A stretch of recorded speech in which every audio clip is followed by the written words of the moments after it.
To się zaczyna.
May I have your attention, please?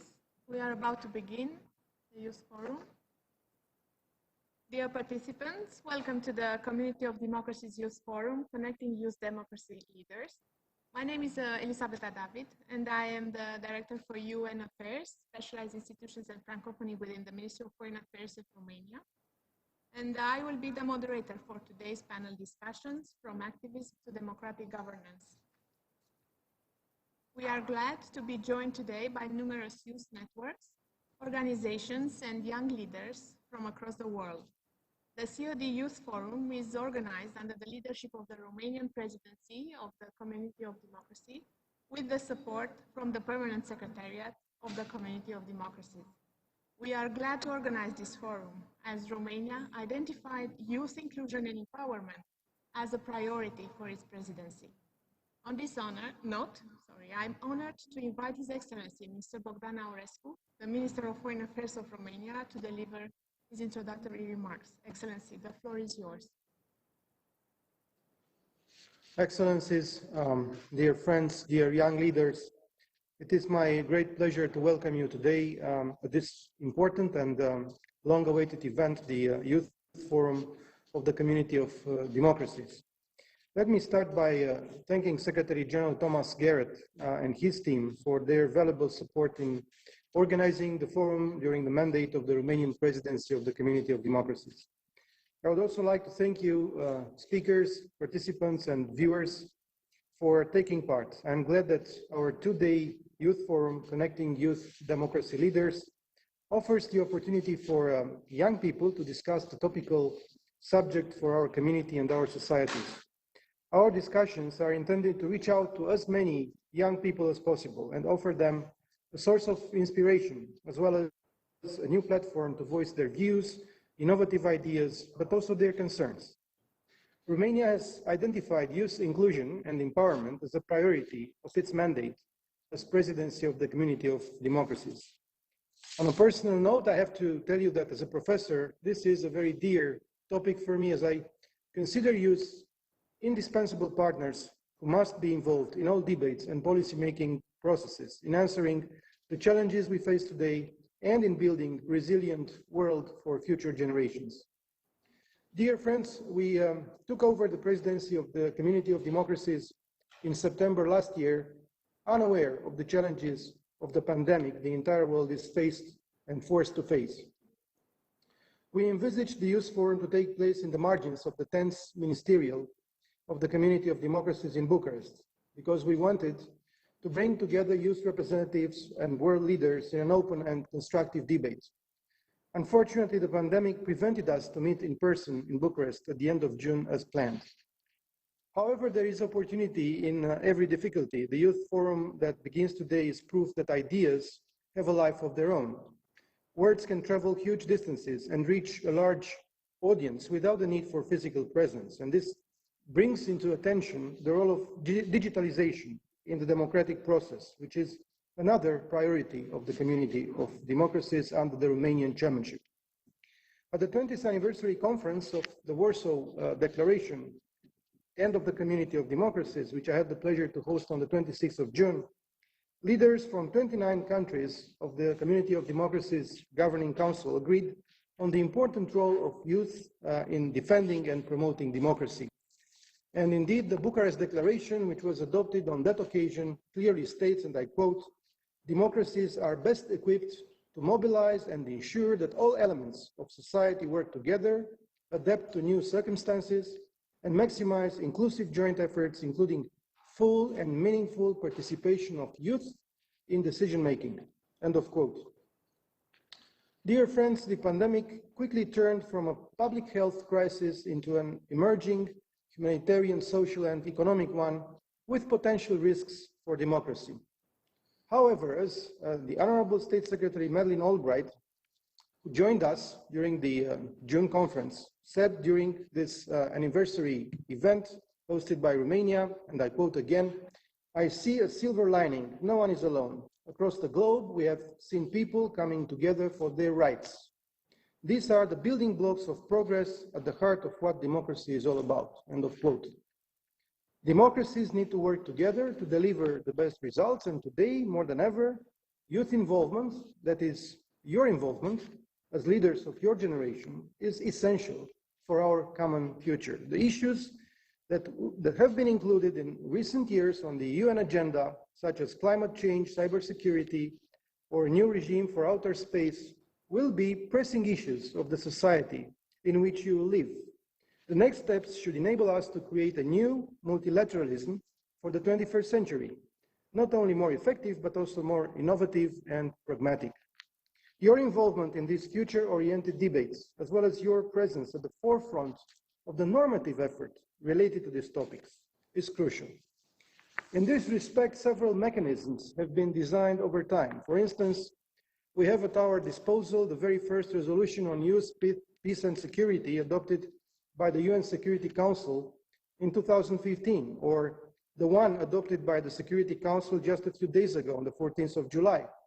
They emphasize the importance of youth as agents of change in the preservation and promotion of peace and security in building and maintaining peace, as well as the important role of the full, effective, and meaningful participation of young people in decision-making processes. We can also make use of the UN Youth Strategy, which seeks to guide the entire UN system to empower young people to realize their full potential and stand up for their rights at global, regional, and country level. I am nevertheless aware of the shortcomings of these documents. It is clear that we are not doing enough. Young people should be more engaged and further supported in global debates and decisions on issues affecting us all.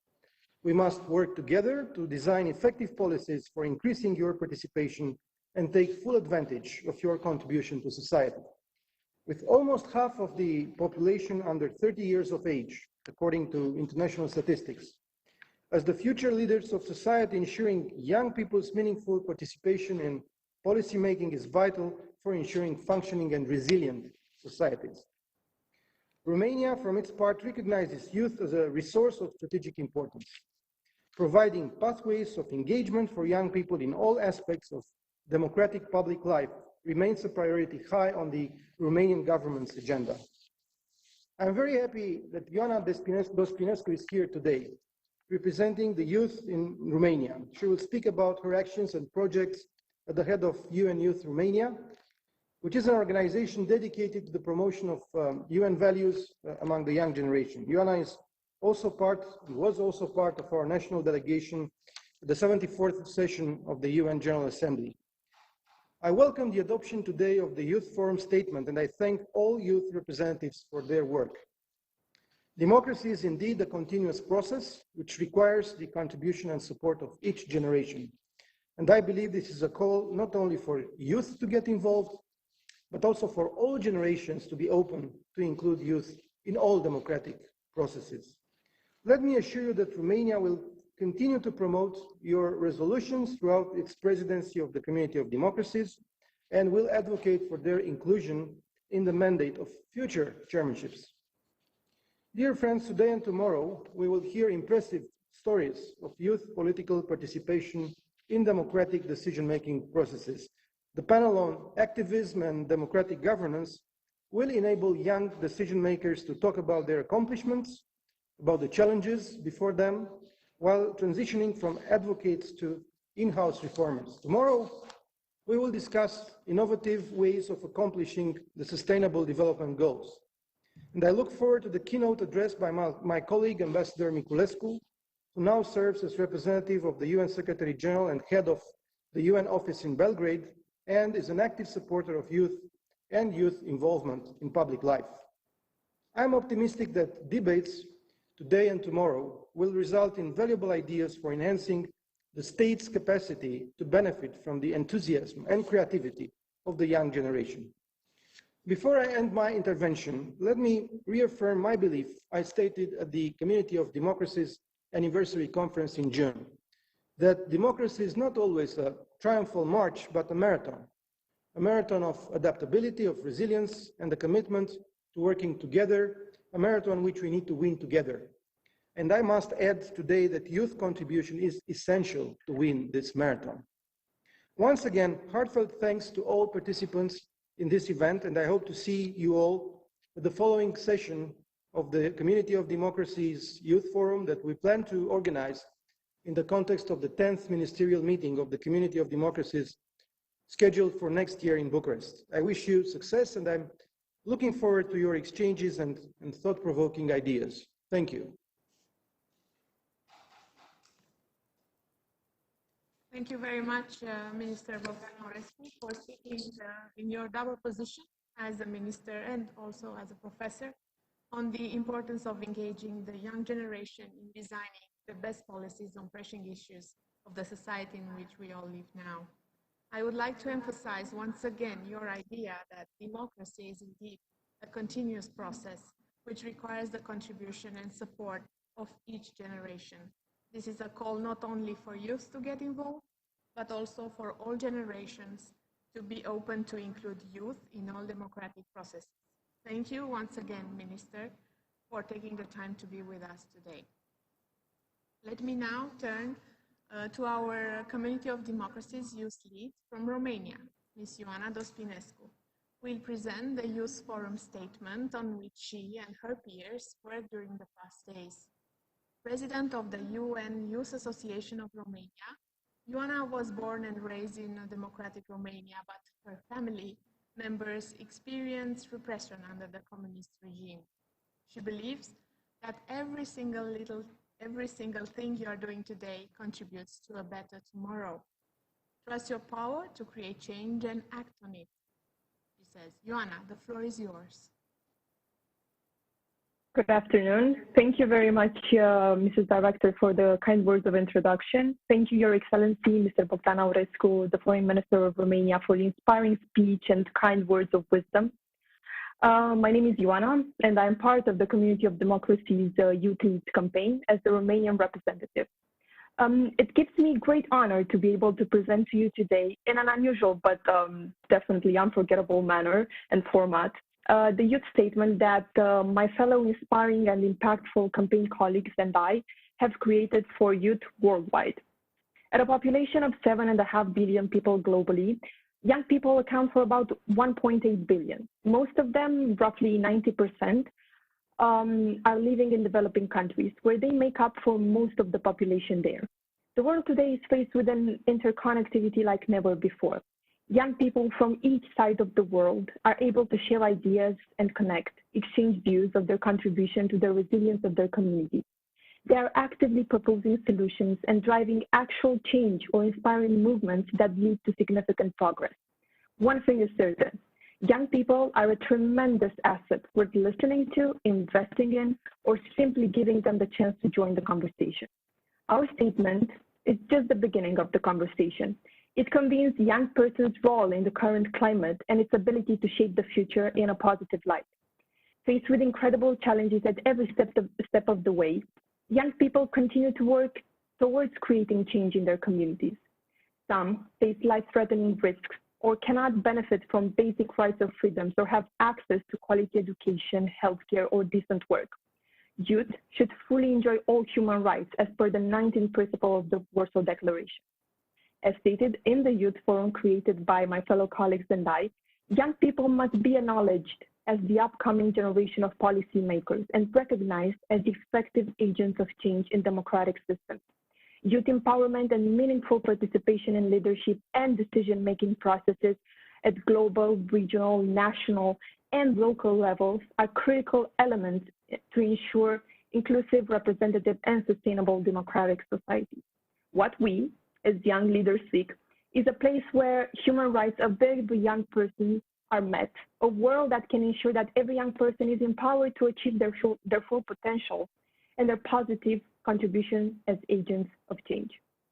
The way to build a better tomorrow is through youth empowerment, development, and engagement. For governments to achieve their missions, they must partner with young people. Partnership in a sense of understanding young voices, not only hearing them.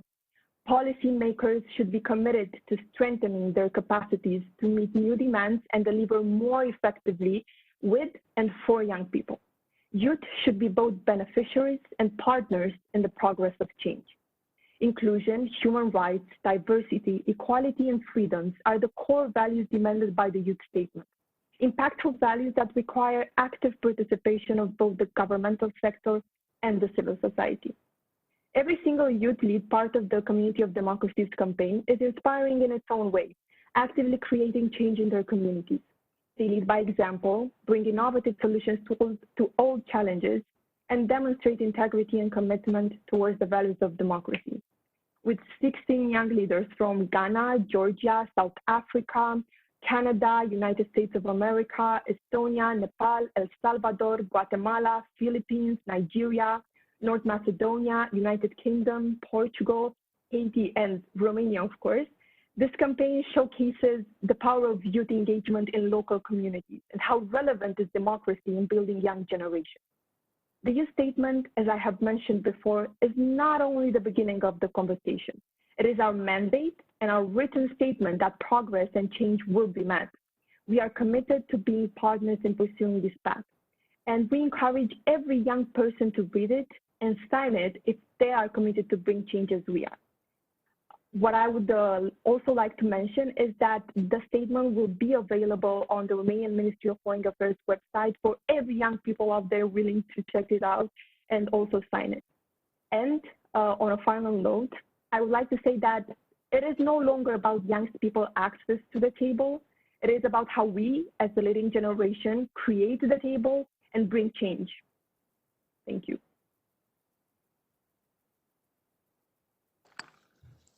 Thank you, Ioana, for your remarks. And thank you for the work you and your team for promoting the UN values among the young people in Romania. I would like to inform all of you that the Youth Forum statement that Ioana also mentioned during her intervention is available now on Romanian's Ministry of Foreign Affairs and on the CoD's Permanent Secretariat websites, and it is open for signatures. So I invite you to read it and sign it. Before starting our panel discussion, I would like to also give you some technical indication. First of all, you can send your questions, and we will really appreciate that, through the chat box that you will see at the bottom of your screen. We will select the most interesting ones, and we'll ask our panelists to answer during the Q&A session.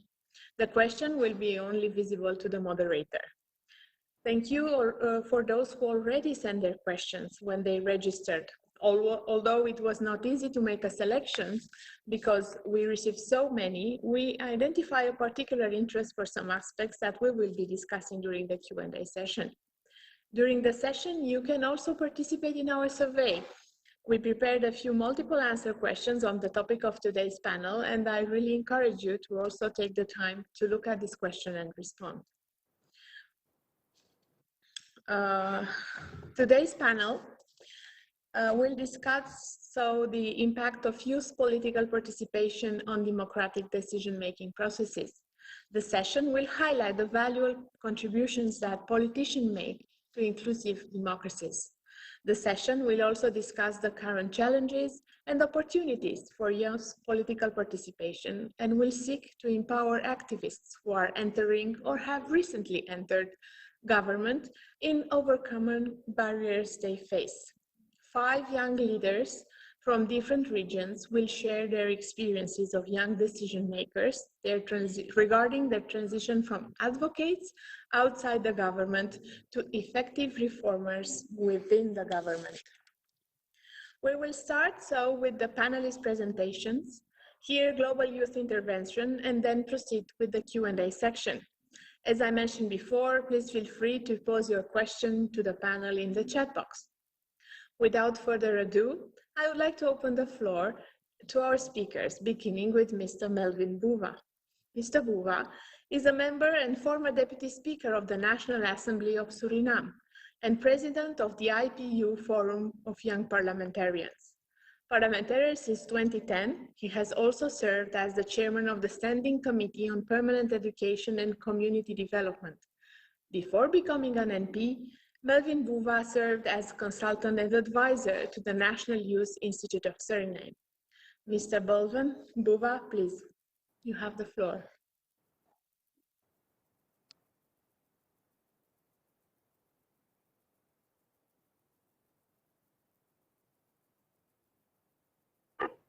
Yes. Good morning, all. I hope you can hear.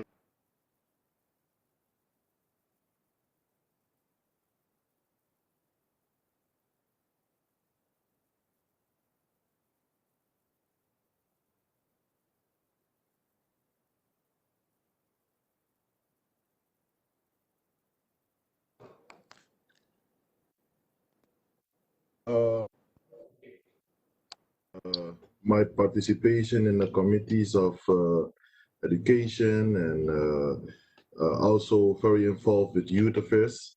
But now I would like to speak to you as president of the Forum of Young Parliamentarians of the Interparliamentary Union, of which I've been elected in 2019. It's my honor to be with you. Good afternoon. One moment.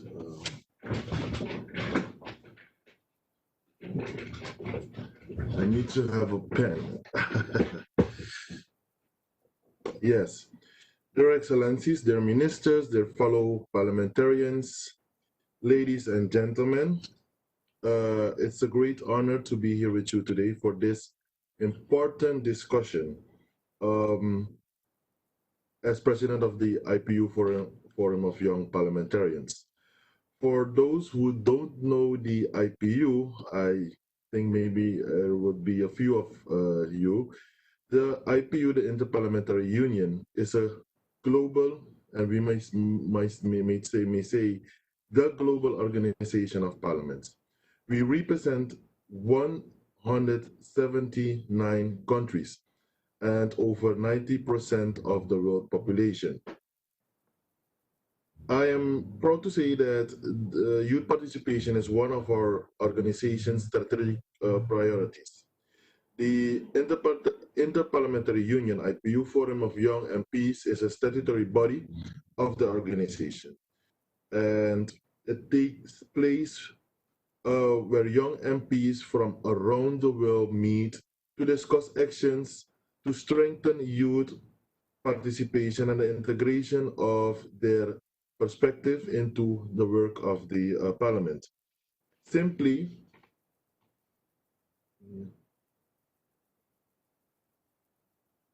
one moment. I hope, do you see me? Because my video, You can see, okay, then I can proceed.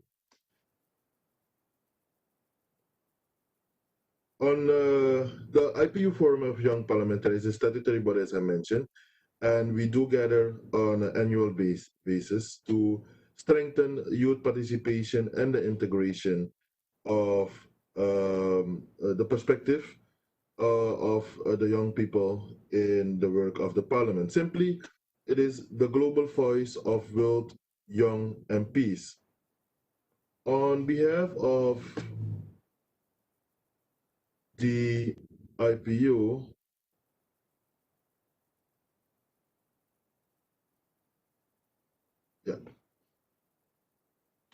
on behalf of the forum, I would like to welcome the decision of Romania to prioritize youth inclusion and empowerment during its presidency.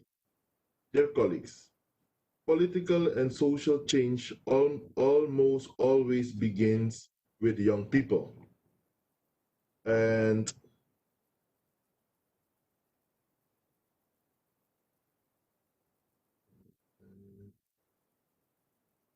yes, real democracy requires the meaningful participation of youth. Our inclusion promotes active citizenship, strengthens the social responsibility, and can enhance the democratic processes and institutions. More than half of the world is under the years of 30. Despite having the numbers, all too often our participation has been manifested in the streets or today on social media rather than the formal bodies. After several centuries, our institutions have still not succeeded to sufficiently include young men and women in our political systems.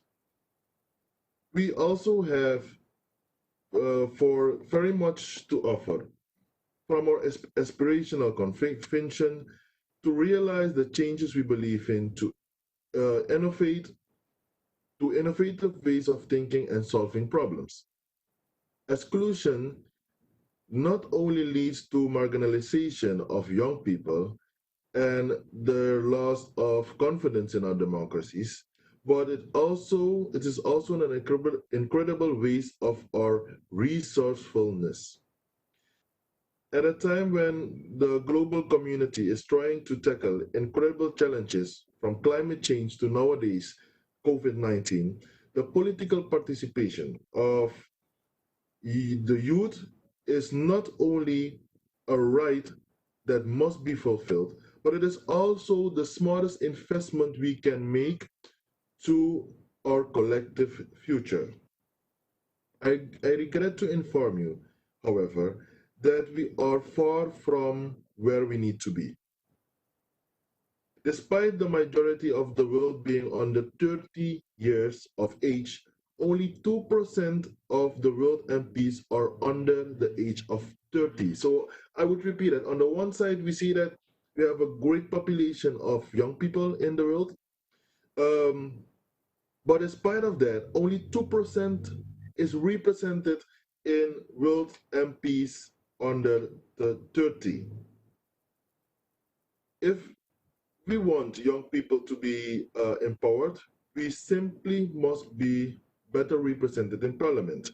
Democracy cannot be fully enjoyed without equal representation of the population,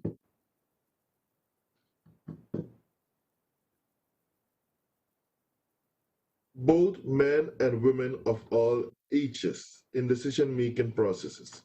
Parliaments are perhaps the primary place where process can be made. The IPU has known this for years, and in 2020, we are celebrating the 10th anniversary of our landmark resolution of youth participation in the democratic process. Adopted by member parliament, it is what started the IPU youth movement 10 years ago. The resolution declares that achieving meaningful democracy requires the full and active participation of young people and youth organizations in democratic processes at all levels. In this time of the pandemic, when young people are disproportionately affected in terms of access to education, employment, and healthcare, this resolution is more relevant than ever before. To harness the power of youth to contribute to the democracy and the challenges we all face, the IPU's young MPs have been pushing for a series of concrete proposals I wish to share with you today.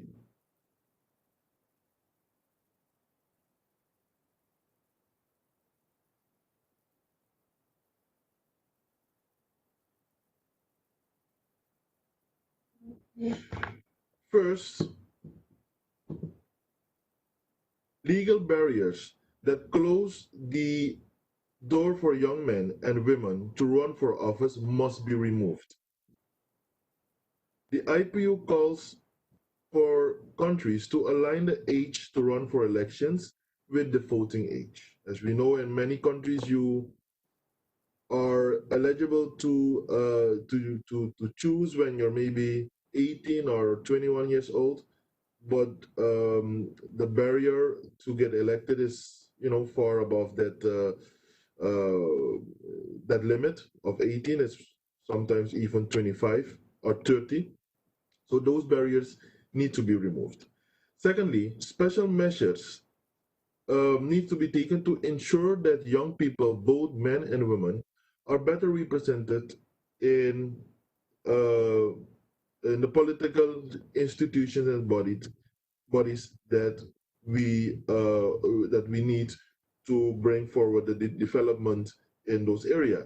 The most effective way to do this is through youth quotas that include gender parity objectives.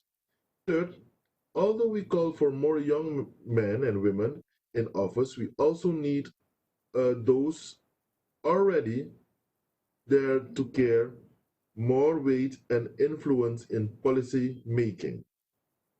The IPU promotes having young MPs in leadership positions and is helping to facilitate this by offering skills building activities and trainings and by supporting youth mechanisms in parliament such as youth caucuses and youth committees. Ladies and gentlemen, dear friends, I'm very proud that the IPU Forum of Young Parliamentarians is the voice of world young MPs and the engine for the power of the youth in the world and the IPU in the world. I'm confident that our joint efforts can assist young people in overcoming those barriers to their political participation and transforming power structures to attain meaningful political influence. Together, we can ensure that youth voices are heard, directly represented, and allowed to fully contribute to solving the problems we all face. I thank you. Thank you very much for your meaningful intervention and also underlining the role of the IPU in all these efforts. And I particularly enjoy your remark that the smallest thing we can do is to engage youth. And we appreciate also the concrete proposals that you put forward and read during your intervention, and are definitely things that we need to look into it and to transform them into reality. So thank you very much for that. Our second speaker is Sos Avetisian, member of the National Assembly of Armenia, Standing Committee on Foreign Relations since 2018, and former assistant lecturer of Armenian history at the American University of Armenia between 2016 and 17, and responsible person for civil society programs of the organization Open Society Foundation Armenia. Mr. Avetisian, you have the floor, please. Thank you very much. I hope I can be heard. This is a new system, the Cisco for me. been trying the Zoom over the summertime. I would like to thank the Romanian presidency and His Excellency Bogdan Aurescu for this organization, as well as the Community of Democracies, the Secretariat, for putting us together during this time of pandemic to talk about one of the most important things, the youth. Since the Velvet Revolution in Armenia, the youth was the driving force of the revolution. These were the students who were demanding quality education prior to that, and it was them that were the backbone of the revolution, like in many of the stories. And the participation of youth since this Velvet Democratic Revolution has only increased in Armenia. Now, perhaps in the Armenian history, we have the youngest parliament. It is not the youngest in terms of that we are all very young. It's just that the generational change took place. When I became a member of parliament, I was thinking a lot where my allegiances belong to the youth, to the civil society, to the wider public. Because when we take an oath as a parliamentarian, we own it to all the people in Armenia. But I also understood very well that the youth, active youth, and activating the youth is the promise of the future. It is also the best way of ensuring intergenerational solidarity. So my idea throughout my being at the parliament was working with the youth organizations, especially the regional ones, helping them as a person who has worked in the civil society and who has been educated also in a university abroad, in two ways. Education, formal one if they wanted to, and I still write recommendation letters, and I will do it always. Secondly, helping them to find organizations or to self-organize, to bring their voice up politically. The youth is the group where you need to only guide them. They will take the participation for sure. They will ensure their rights to be protected, but they need to be having the good education access as well as ways and the tools of self-organization. And fortunately, we can see more and more youth engagement in Armenian politics, but these are the youth that are also highly educated or at least speak a foreign language, one or two, and they create their own networks that are global, that are transcendental, that are not confined to one country. And that is something that we need to look for the future. As previous speakers spoke about the Interparliamentary Union and the way that the youth agenda is being pushed, same way that is coming from below. And this is where most of our work, most of our efforts should be supported, because they are the ones that can keep the promise of democracy, promise of protection of human rights higher, and can understand the change better in many ways.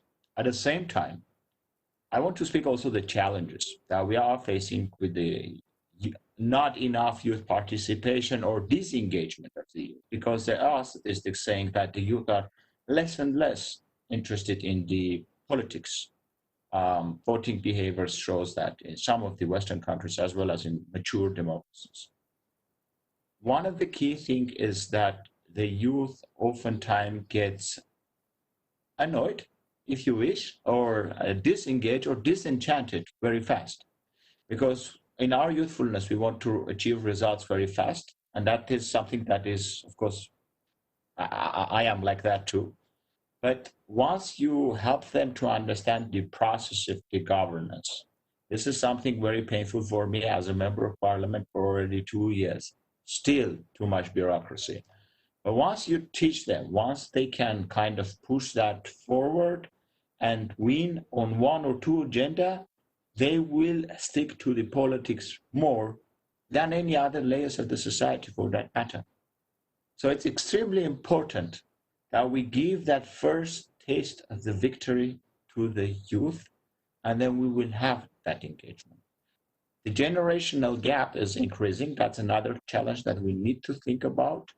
I am more alike than the people who are 10 years older than me being 30. I think I just fall off being the youth, which is not really defined. The generational difference between me and the people who are 10 years older than me is less than the people who are younger than me for 10 years. It's a totally different generation, and I can say it now, with different technology, different way of understanding the world, different opportunities. And this is something that we need as current politicians to understand, as current decision makers to engage with, in order not to have this too much of a rift between generations. Because it's okay to have intergenerational disagreements, but it's also important to keep it in the solidarity. So perhaps these were the main observations that I can draw as of now. We'll be happy to answer the questions if there are any in the future. Thank you very much again for hosting me here. Thank you very much for your intervention, and I particularly appreciate that you touch upon also the opportunities, but also the challenges that we are facing, and especially the ones related to disengagement of the young generation, and how also by giving the solution that we need to keep them engaged and show them the process, and then benefit from their willingness to engage. So thank you very much for your participation, and I'm sure that there will be interesting questions. Our third speaker today is Maria Mezentseva, Member of Parliament of Ukraine and Deputy Head of the Committee of EU Integration. Madam, the floor is yours. Thank you. Thank you very much. Good afternoon, everyone, from the eastern part of Ukraine, from the youth capital, as I would say, the city of Kharkiv.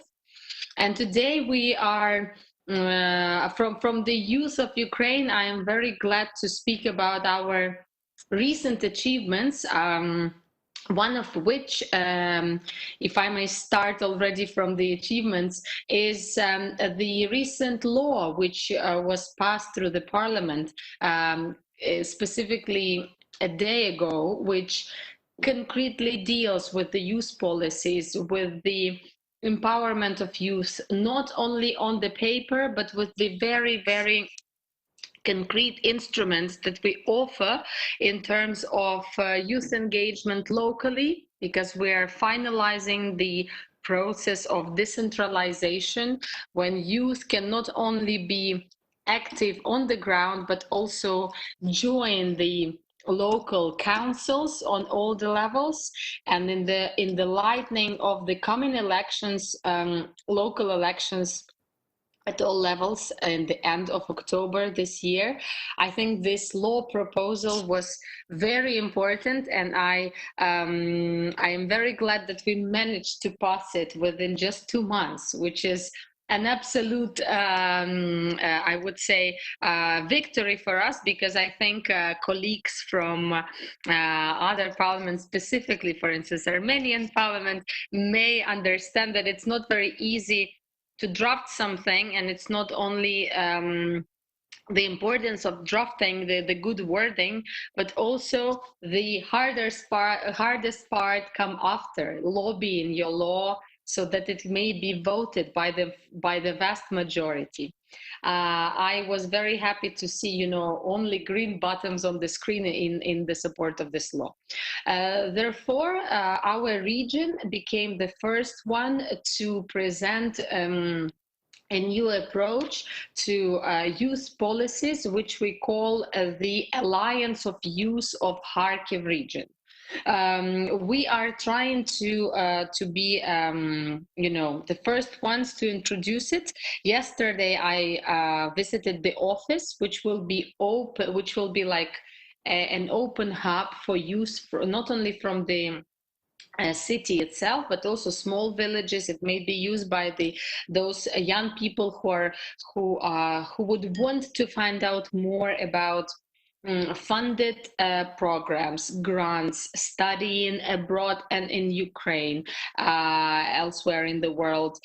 Those people who have already some proposals and they are looking for funds. So with no commercialized approach, our party will be financing these projects. when I joined various youth platforms globally, I think one thing that could have been lacking is the exact satisfaction when your project is funded. So we would like to, to lower it down to the very to the narrative when a person is coming from a small village next to Kharkiv, and he or she sees an exact problem which might be sorted in the cooperation with the local council, but not only. So that it might be like a project dealing with recycling. Also, we passed a new law with a good framework, with a good European framework for recycling. We produced eco bags, etc., which are now spread by youth in the whole city and in the region.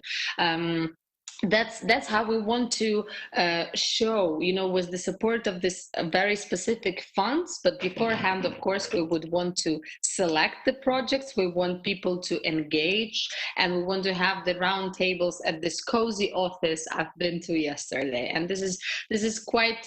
I think it can be quite well organized. We are not just linking it to the local elections, but among the candidates, I would like to outline a good tendency that the candidates are becoming younger and younger and younger. I think Ukrainian parliament is now the youngest in terms of age, in terms of experience probably, but when we are getting it to the, the barometer or the level of corruption in our country, I think it's decreasing because those, I'm not ageist, but those colleagues who are very experienced, they know how they might create some schemes with government funds, etc.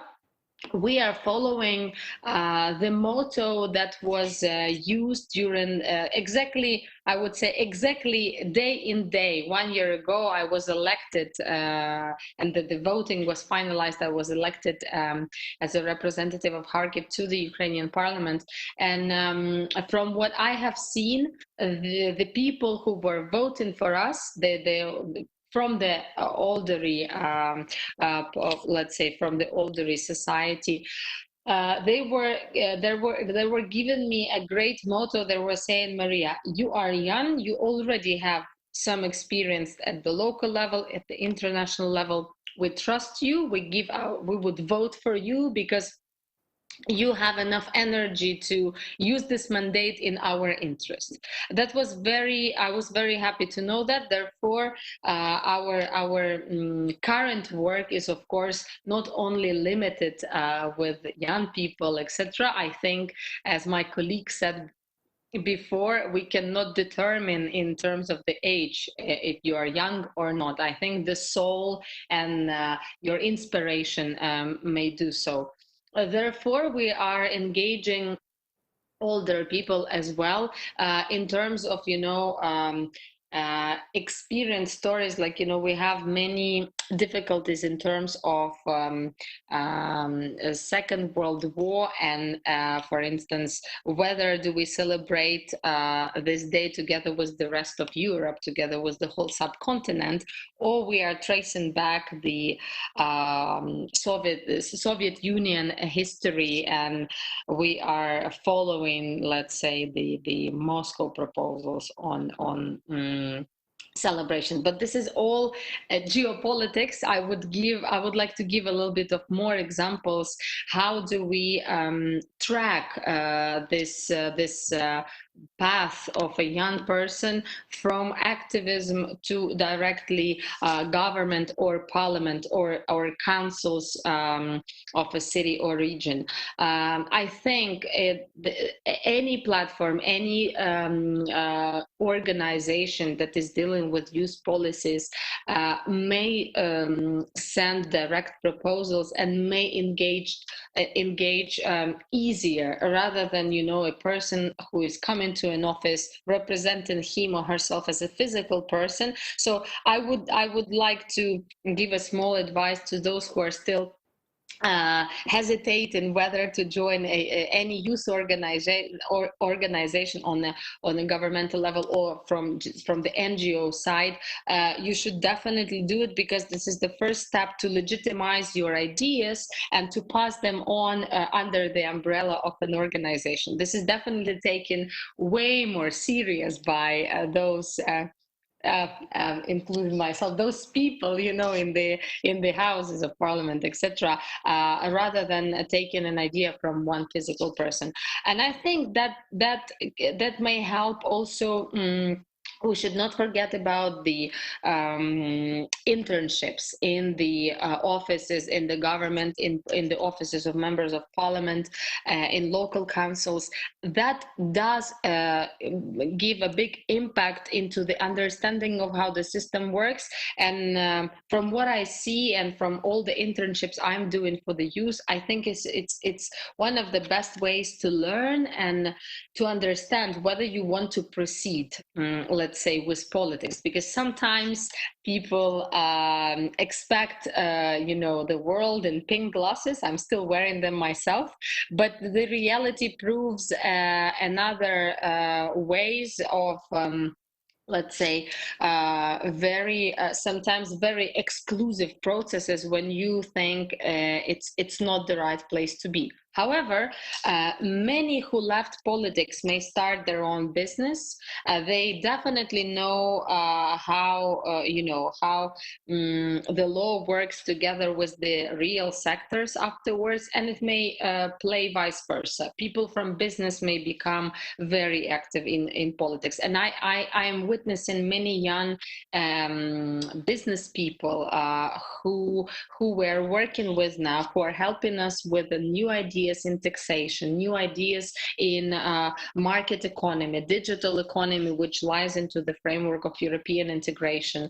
And of course, our Committee of European Integration is very inclusive. It includes many people of, well, we are not many, we're only 9 members, but of different age and gender, and I think our experience is well balanced. What I also would like to add is, and that will be probably my last point of reference to some uncertainties. Many people whom I've met were saying that they needed an example to follow. I think to have some mentor when you are young is one of the most important things you may have, because it really deals with which way you will be following. And someday you are becoming mentor for someone, and that's an achievement, I think. I truly believe in youth. I truly believe in youth engagement. I am proud to represent youth, and I am proud for the fact that really the new parliament, which is now active in Ukraine, is the youngest. I think one of the most proactive. Yes, many things. There are many obstacles, but we are coping, and I salute the event itself. I'm very happy to have new friends, and I think we may even do something together at the international scope. Thank you very much. Thank you very much for your intervention, and congratulations. Now that a year since your elections, you managed to pass that very important law on youth engagement. And as you mentioned throughout your intervention, it is important to keep the engagement of the young generation, of age, in soul, whatever. So the young generation, but starting also at the local level, but going beyond, maybe in politics, as is your case, or if not really, then going to the business. So we need the youth engagement in all areas in order to make it change a reality. Thank you very much for your meaningful intervention. Our next speaker now is Mr. Johnny Wright, the politician from El Salvador and president of the party Nuestro Tiempo.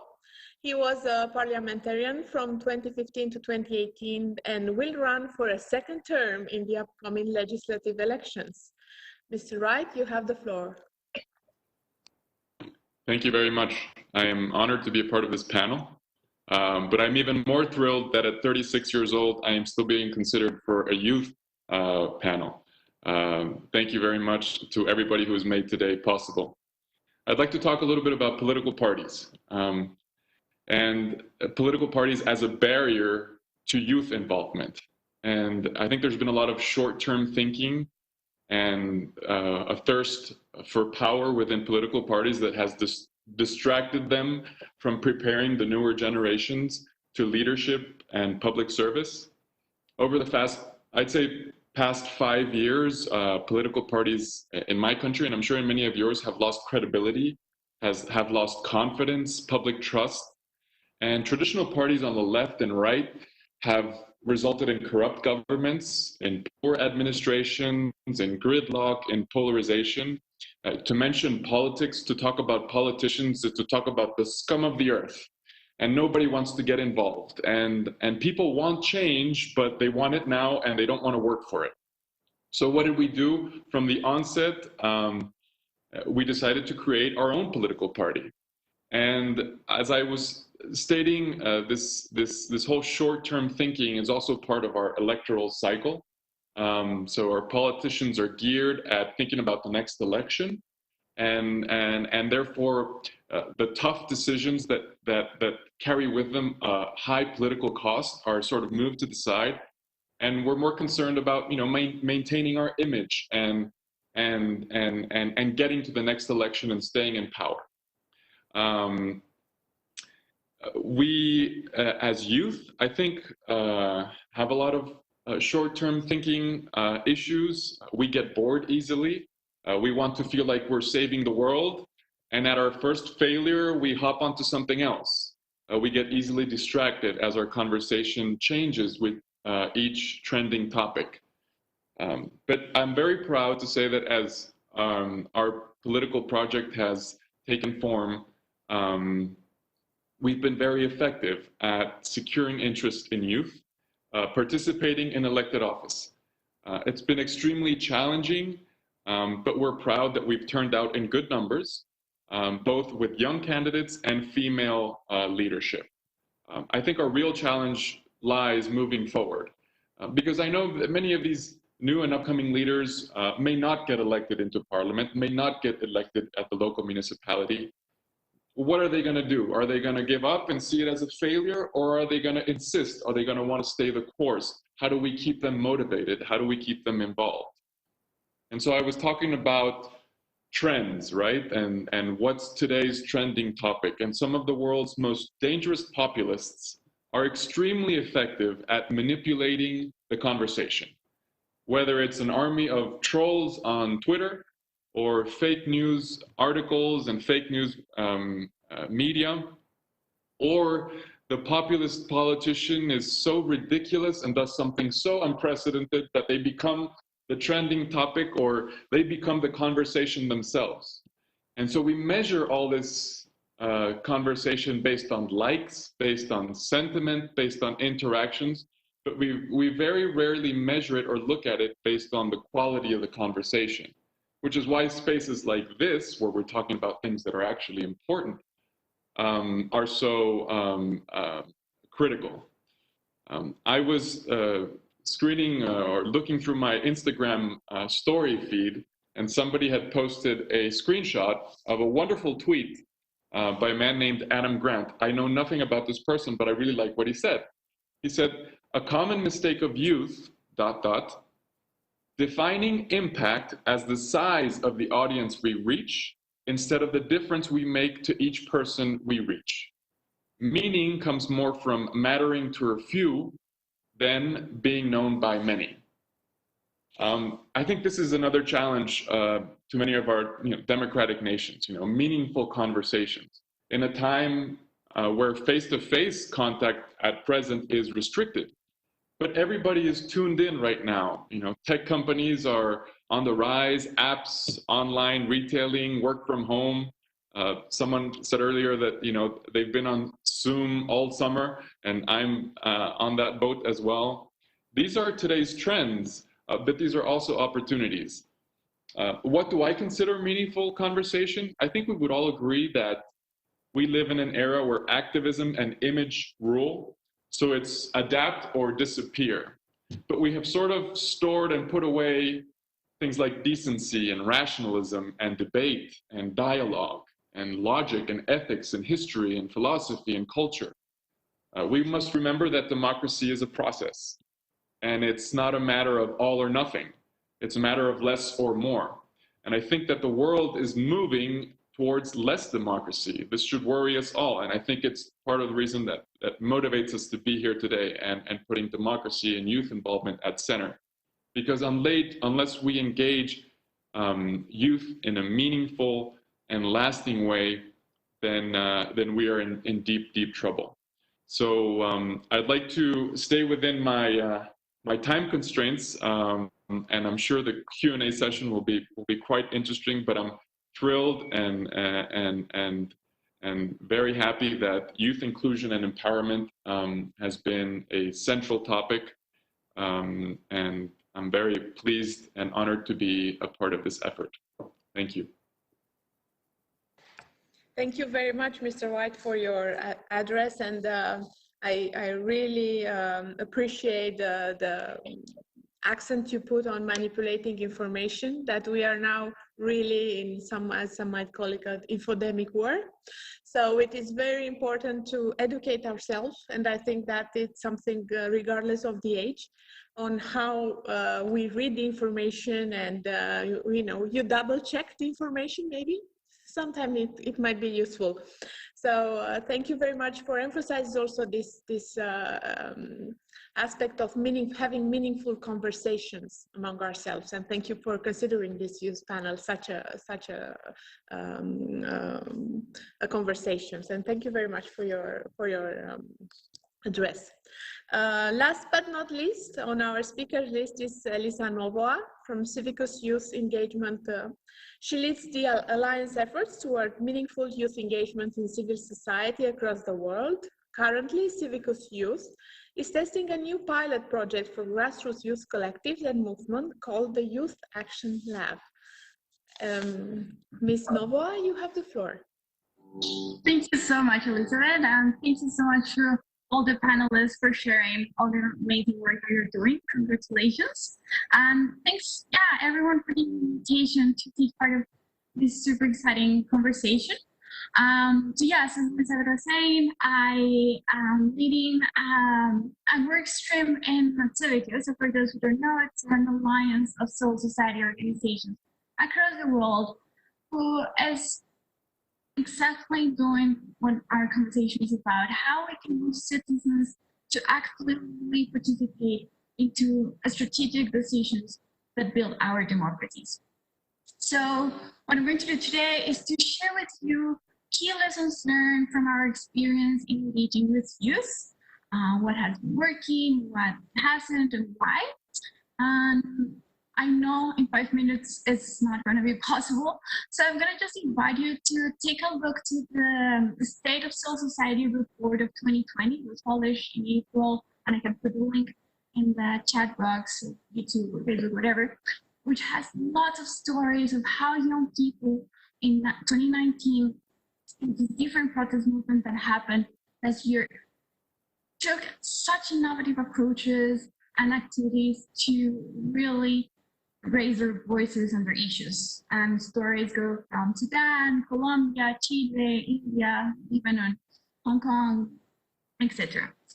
But for today, I'm just going to focus on 2 or 3 stories from Africa. So the first one is in Madagascar. It's from one young activist who worked with Civico in an accelerator program, similar to what Maria was sharing about how we can resource better young people to speak up. And what she did with the resources that we granted her was to propose an open government platform to the government of Madagascar, something that was actually a huge gap in the country. At the moment, citizens didn't have enough information about what was happening in the country and the statistics, and we were talking about holding leaders accountable. to track their commitments to sustainable development goals, well, we need to know that data, right? We need to have that access. And she managed to build the relationships with the decision makers in her country, convince them about the value and importance, and now she managed to secure a contract to draft a charter of how the open government will work and how to build it, and she will build it, and also to capacitate public servants in her country. So that means it's not a youth engagement per se in the traditional way we see it as an electoral elected person, but to young more on how she as a young person is using her skills and leveraging her knowledge and networks to influence active coordination that will benefit her community. The second example is from a young guy from Uganda. His name is Camille, and he created a very exciting mobile app called Use Go Budget about how we can engage in people in participatory budgeting. So talking to the language that I think is the cliche of young people's technology, and an exciting platform that we can use to raise our issues. He created this app and engaged local communities to say, you know what, it is a very difficult space to speak up. Like clearly civic space in Uganda is super restricted. Giving feedback to government, it's super scary. Democracy is like a big concept there. Use this app as an anonymous platform where you can make suggestions on how the money of your taxes should be allocated. And again, thanks to the resources that were provided to him, thanks to the networks that were built, the image that we helped him to create, he got that number of youth engaged, and he got that space with local authorities to break that relationship, but that create that bridge and say, you know what, the feedback young people are giving you to the app, they think that you should invest more in health, education, whatever. Go for it. And the surprise was that not at the national level, it was a success, but at very local level, districts in Uganda, it worked. 5 of 8 of the districts he targeted listened and increased their budget for the following year. It's all about, again, creating the capacity, the knowledge, the confidence that young people can be that bridge between grassroots, communities, and government. And using that privilege when we have it to do that, to be that bridge. And the third one is about a student movement that I feel very close to or attached to, is Peaceful Fall in South Africa. I'm from South Africa, and it's a story of how, as we were saying, the streets take space in Parliament. So it's a movement, of course, about how young people are asking for free education in the country and decolonizing education, which is a super important conversation in this context. That lasted years of conversations. It managed to get some success, some small victories, not very systemic, but at least a few ones. And one of them at the beginning was seen as a success, was that a couple of leaders of the movement were invited to take office and parliamentarians.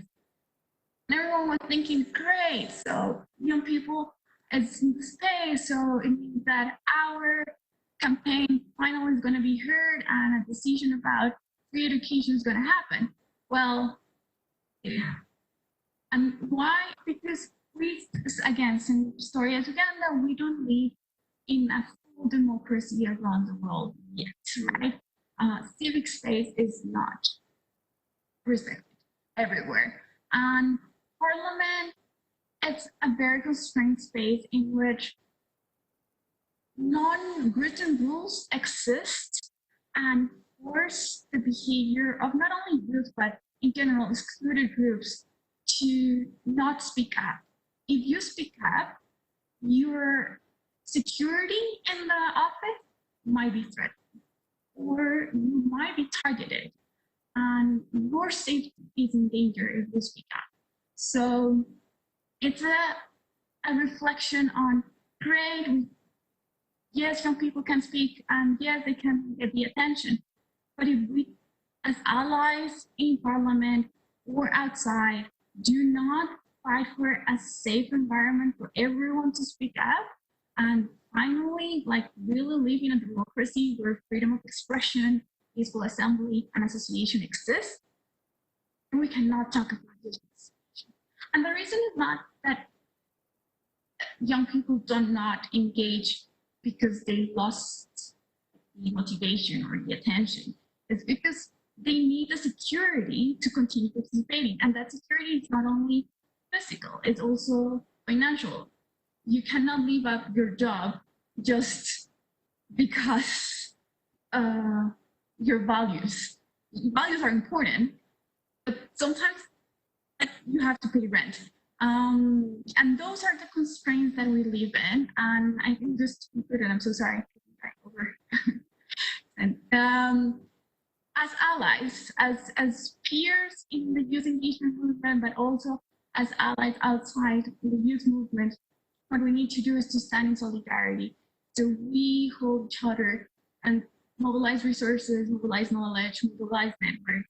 So no one needs to leave their cause or their fight because of lack of resources or safety. Thank you so much. Thank you very much for your remarks and bringing a new perspective to our debate.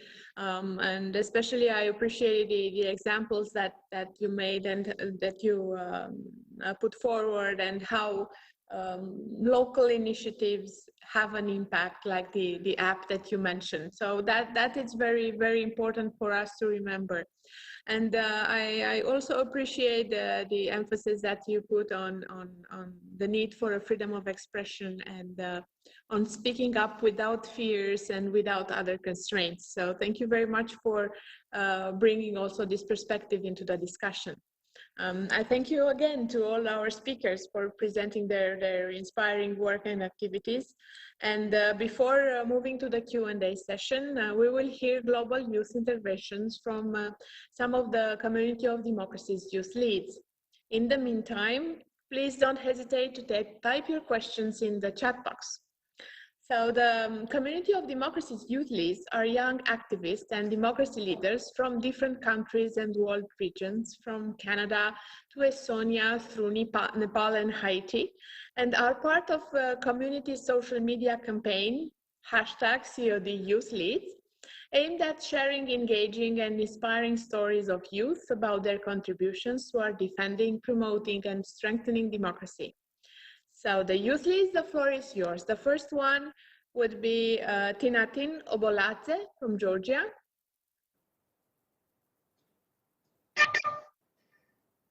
Good evening, distinguished members of the panel, respected colleagues. It is an honor to appear here as one of the CoD youth leads.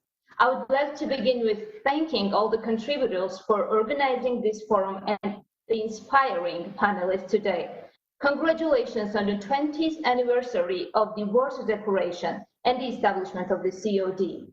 As the Vice President of Georgia Young Constitutionalists Association, I work for establishing legal grounds for policy-based approach towards youth. We made it possible to have constitutional article on youth rights and contributed to the first ever concept of youth policy of Georgia, which was adopted by the Parliament a few days ago. Today we heard a lot of interesting viewpoints on how to strengthen youth participation in democratic governance. However, let me shift your focus to democracy, which is in crisis today. I want you to look at the youth as an instrument to solve this crisis. First, I suggest refreshing the democratic institutions by providing the youth with actual powers to watchdog democratic processes. considering youth quotas in parties, and lowering the age of candidacies to impact on the composition of parliaments and local councils. It is also important to recognize and fight the stereotypes and biases which prevent youth to hold decision-making positions. We fail to acknowledge the full potential of youth and the fact that youth deserve to be in healthy professional competition with adults of the modern world. Lastly, having a platform today is a privilege for me. But young people living in conflict zones, like in Georgian territories occupied by Russian Federation, cannot fully benefit from human rights protection and democratic values. It's global solidarity that matters, and I believe that our synergy can ensure peace and security for all in every region, including mine. Thank you for your attention. Thank you very much for your comments, and I will now would like to give the floor to Mr. Wilberson Fort from Haiti.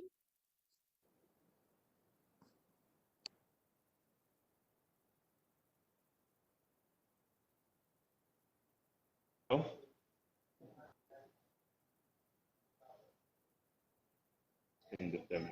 Hello, do you hear me? Okay, to begin, I would like to say first, thank you for the Secretary of Community of Democracies. Thank you for the Ministry of Foreign Affairs of Romania, my colleague from the youth, from the CoD youth leads. First, I want to say youth is the future of all country, as we say that in Haiti. I don't know for other countries, but for Haiti, youth is the future. And this future means action sometimes. The future means fighting sometimes, because sometimes to fight for democracies, to fight against corruption, you have to fight. Because of the situation, the political and the economical situation in Haiti. Sometimes we have many political crises and economical crises.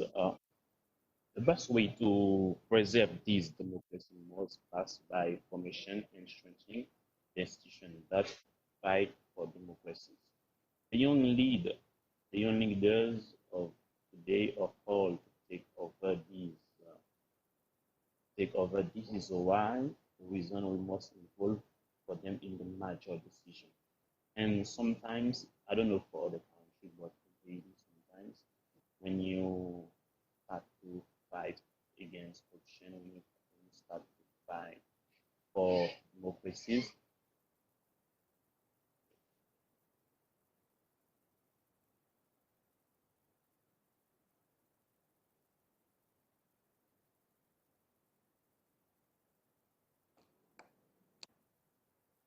Hello.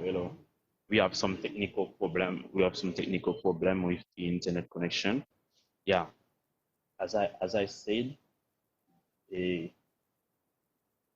for me and for all young in Haiti, we think the democracy, the best way to fight, to fight against corruption, the best way to promote democracies is to pass by young people, young leaders, because we are young. We have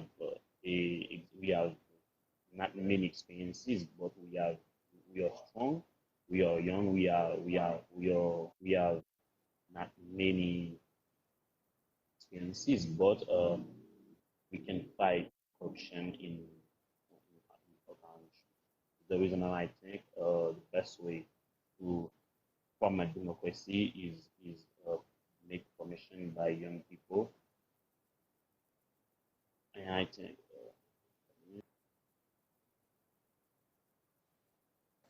Thank you very much for your comments. And now I would like to give the floor to Mr. Samuel Asante from Ghana. Hello. for giving me the floor. First of all, I'd like to thank the panelists for giving us the opportunity to express ourselves. Straight to the point, the Minister of Foreign Affairs of Romania rightfully stated that democracy is a continuous process, and as such, we do need the involvement of the youth. This is a key aspect of the democratic progression in our community and our societies. I'm originally coming from a country in West Africa, whereby we see the youth being used as an extension of the political parties, foot soldiers on the ground. But the key issue here is we are not given that chance or that platform to actually have a proper say within the activities of governance in the country. And thereby, I'd like to quote a statement made by Johnny. He said that political parties are acting as barriers to youth political participation, and that is true. So the question here is, how can we break down these barriers to allow youth participation for them to not just be foot soldiers, but to be rather much more effective and less proactive contributors to policies on the country? And I believe that we can actually do that by encouraging, or let's say instituting, youth parliamentarians within the parliament. It could be that there could be a creation of a youth seat, or there could be a national youth parliamentarian house that could be, let's say, recognized by the state to promote the opinions and the ideas of youth on national policies. Thereby, they present their bills before the national main parliament for them to be considered.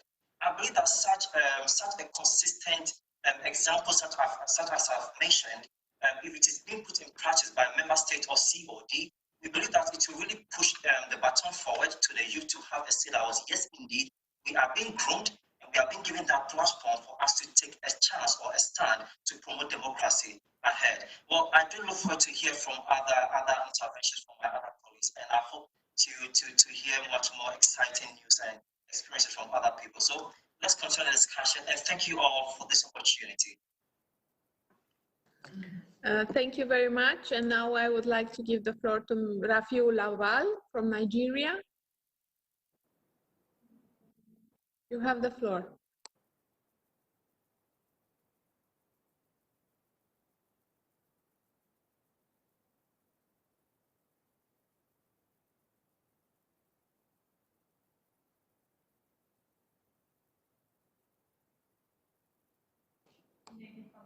I think there might be a technical problem with Mr. Lawal's intervention from Nigeria.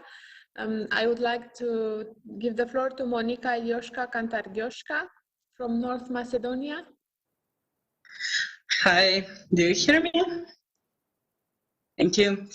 Thank you, Ms. David, for the floor. Thank you to the community of democracy for this wonderful opportunity. Thank you very much. Okay. Thank you to the community of democracy. I'm trying to unmute myself now. Can you hear me? Okay, I'll leave the floor. Thank you very much. Thank you.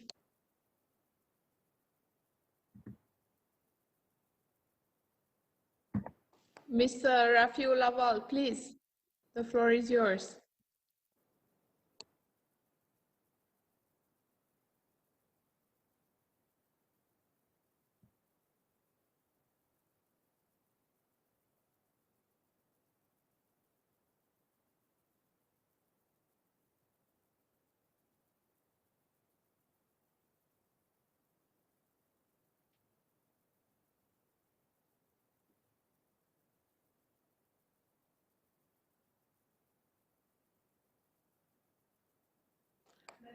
Okay, Ms. Kantargioshka, please. Thank you for your understanding. Thanks again, Ms. David. It is an honor for me to be part of the community of democracy Youth Leads family, and it is my pleasure to present the voice of the young people and the youth organizations of my country within this campaign celebrating 20 years of the Warsaw Declaration. I'm happy and at the same time proud to be part of the team of the Coalition of Youth Organizations, SEGA, which is a national platform of youth organizations committed to enable legal and policy environment for young people so they can influence the changes and the development of our country by active participation in decision-making at national and local level for all issues that directly concerns them. Many steps were taken to achieve some of the principles of the Warsaw Declaration, like, for example, the Principle 4, right to freedom of opinion and expression, and the Principle 9, freedom of peaceful assembly and association of the Warsaw Declaration. After over 16 years of active lobbying and advocacy, I can say that the right of young people to participate in decision-making went from zero to recognition in the Macedonian policy and legislation framework. Similar to Ukraine, here in our country, since January 2020, North Macedonia has adopted the law on youth participation and youth policy, in which I was significantly included. In my view, I strongly believe that this law, which derives from the positive bottom-up approach from youth NGOs, provides a solid base to enable equal opportunities for young people to voice their needs and ideas at local level through specific youth participation forms and mechanisms, among which local youth councils. In order to emphasize the importance of the Principle 16 of the Warsaw Declaration, I would like also to call upon the government institutions to be transparent, fully accountable and participatory, and provide stage for constructive dialogue for young people and to facilitate them to be the drivers of change. And yes, there is lack of motivation among young people in general to participate in decision-making. Therefore, young people need a quality education that encourages their critical thinking and emotional intelligence. Dear young people, be the change you want to see. Believe in yourself, express your ideas, and fight for your rights and freedoms. Thank you, and I would like to pass the floor to my peers of the CoD Youth Leads. Thank you. Thank you very much for your inspiring words. I now would like to give the floor to Mr. Reyes Sharnek from South Africa. You have the floor. Thank you. Your Excellency, Foreign Minister Aurescu, Secretary General Garrett, dear panelists. Youth activism is an imperative instrument in driving social change globally. The youth are the bridge between the past and the present, and therefore are the bedrock in bringing about change. This is no more evident than on June 16, 1976, in Soweto, South Africa. What was supposed to be a peaceful protest quickly turned bloody, as the apartheid police opened fire on the protesting black students. The student uprising of June 16 is the history of the end of the apartheid system. Today we see the metamorphosis of youth activism from bringing about regime change to combating various societal ills, such as a Greta Thunberg advocating against the cause of climate change and the Black Lives Matter movement against state-sanctioned violence and anti-Black racism. The youth have the ability to bring about monumental societal change. However, among the plethora of external obstacles faced by youth activists, the biggest obstacle is from within. We see that even though the youth are involved in mass movements, they tend to lose interest in a cause and move over to the next trending cause. This habit of not seeing things through facilitates the alienation of the youth in respect to bringing about true legislative implementation. The youth of today should be commended for their social awareness, but they should be encouraged to in order to realize true social change. Speak louder than words, but when the time comes, actions must be put into words. Youth activists should be encouraged to transcend activism so they are able to meaningfully participate in the legislative and institution building process. This would in turn lead co-formulation of plans for the future and critically co-curation of the knowledge about the past. As with all activism, influencing people to change and comprehend your views will always be an anguishing task. But one thing that all youth activists have demonstrated is a tenacious desire for a better society. May the indomitable spirit of the youth of 76 live on and continue to provide hope for all the youth globally. Thank you. Thank you very much for your comments. And now I would like to give the floor to Mr. Walter Corzo from Guatemala. So you have the floor. Buenos días to everyone in Latin America, and good evening and good night to everyone in the rest of the world. Many people would describe the history of Latin America as a tragedy. For example, in my country, Guatemala, we had many people die during our civil war. This marked our democracy and changed our lives and history forever. Nowadays, things are not very different, neither here or anywhere else in the world. That's why it's very important to acknowledge how throughout the history, youth has meant change and transformation, and why we are relevant in the middle of a worldwide pandemic. Today, I copy-paste most of the things that my other colleagues have said, and I take this time to make 3 calls to action.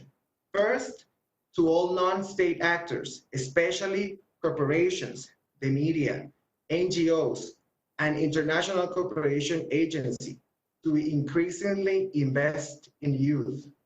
Funding has become a huge challenge to youth leaders and youth initiatives around the world, and we need you.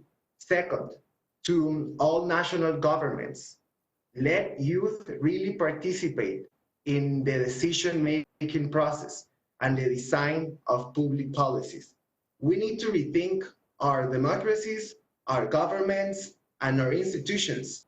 Let us help you. And third, to all youth, we are being significantly impacted for this pandemic. We need to get together and participate to take over our governments and our political parties. We need to participate, get involved to change the history of our democracies and countries. Thank you, Secretary General, and everyone at the Community of Democracies for this time. Thank you very much for your comments, and I would like now to give the floor to your peer, Mr. Brian Griffin from the United States of America. Mr. Griffin, you have the floor. Well, thank you. Good morning, afternoon, and evening to everybody, and thank you to the Community of Democracies and the Romanian Foreign Ministry for including my voice in this forum. My name is Brian Griffin from the United States. My career and my passion intersect with the desire to help people. I advocate for limited participatory government because I recognize the danger of authoritarianism, and I cherish the right to self-determination granted to all of humanity by God as our birthright. At the University of Florida, I studied law. At Columbia University, I specialized in American foreign policy in the Middle East, and I served as the editor-in-chief of the Columbia Journal of International Affairs. Now I'm a senior fellow at the London Center for Policy Research and the National Field Director for the Maccabee Task Force. I write, speak, and produce radio segments about the unique benefits of democracy, as well as work and volunteer in fields that promote them. Though it may not be perfect, democracy and free market capitalism are the fairest and best systems of human governance and exchange. Democracy by design means there is a time and place for government, as decided by the electorate, but that government has strict limits and ultimate sovereignty lies with the citizens. The conversation we have had this morning has been incredibly encouraging and is so important. The world needs youth participation in government. The stories and work of my peer youth leads are remarkable. Daily, I work to promote the extraordinary benefits to human rights and standards of living that democracy produces. The world is full of activists who seek to better the system, especially among younger generations. However, I consider part of my work to be keeping perspective to the critique. In my work, I have noticed a troubling trend among young people. They overwhelmingly seek solutions to problems in society from government and sometimes government alone. In America in particular, there has been alarming support for the socialization of several sectors of society. Even in the pursuit of protecting our environment, youth look to more government regulation instead of free market innovation. The American college campus has become a hostile place towards freedom. According to a 2018 poll, over half of 18 to 29-year-olds are unsatisfied with American democracy, and 20% prefer to see the system replaced with a non-democratic system. Only 1 in 2 millennials have a favorable view of capitalism, and 1/5 of all millennials believe society would be better if private property would be abolished. There's really only one common enemy of the progress of mankind, and that's government that is too big. Big government, non-democratic government oppresses and kills. I beg my generation to come together on this, disagree on policy and promote important causes, but do everything with a mindfulness as to the size of government necessary to achieve these things. Thank you. Thank you very much for your comments early in the morning. I would like to give now the floor to Salimatu Fati from the Gambia. You have the floor.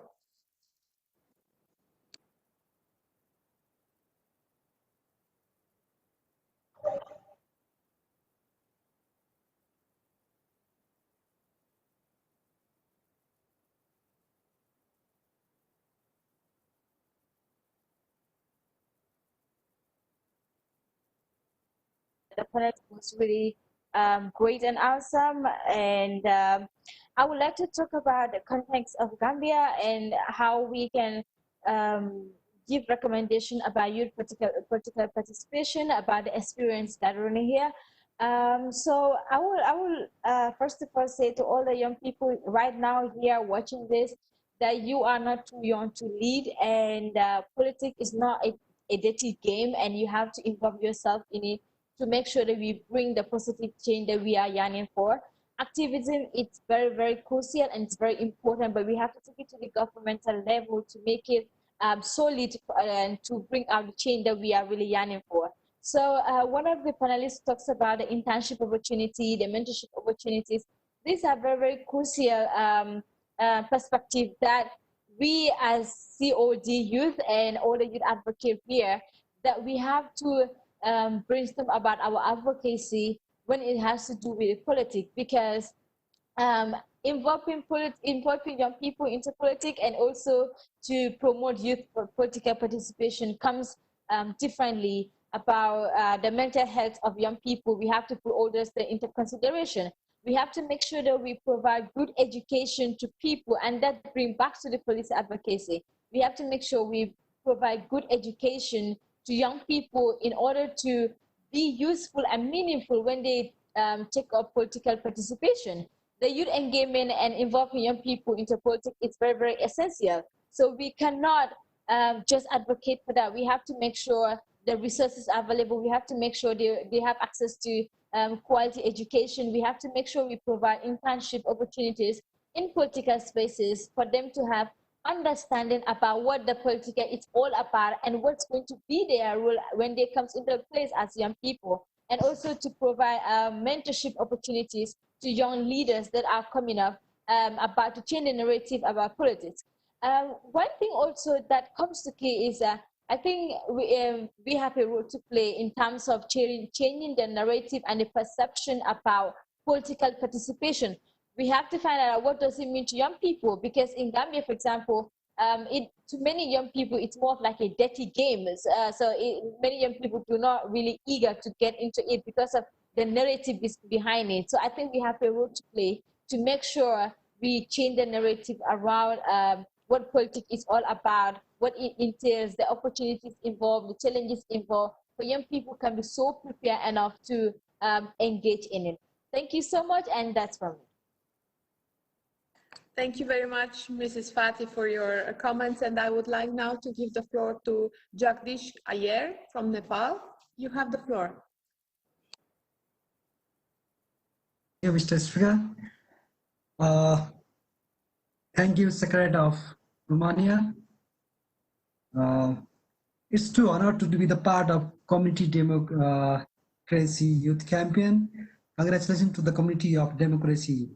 I'm Jagdish Iyer from the beautiful country of Himalaya, Nepal. After 10 years internal conflict in the country, now we are in the peace process. Now we have a stable government in our country. Now we have 3 levels of governments, local, provincial, and federal. But we are struggling to the youth participations in the decision making. We have few members in the decision makings. We have only 7% in the national level, 13% youth parliament in the federal level, and only 40% in the local level.